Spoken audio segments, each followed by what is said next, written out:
కుటుంబము శాంతముగా ఉండవలనన్నా, గృహము దినదినాభివృద్ధి నొందనన్నా, దేశము సస్యశ్యామలంగా వెలసిల్లవలనన్నా దీనికి ஐக்கமத்தியமும் அத்தியவசரமும்.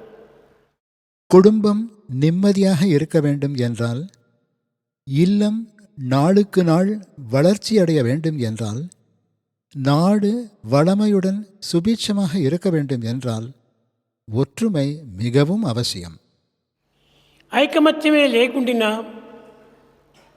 అనర్థములకు చోటిచ్చి జగత్తంతైకుడును அசாந்திக்கு குரி అవుతుంది.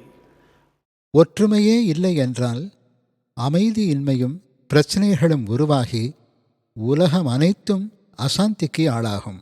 శాంతి సర్వ మానవులకు సుఖాన్ని, ఆనందాన్ని, ఐక్యతను అందిస్తుంది. சாந்தி எல்லா மனிதர்களுக்கும் சுகத்தையும் ஆனந்தத்தையும் ஒற்றுமை உணர்வையும் தரவல்லது. కనుక ఈనాడు మనకు కోరవలసినది శాంతి, శాంతి, శాంతి. எனவே இன்று நாம் கோர வேண்டியது சாந்தியை மட்டுமே.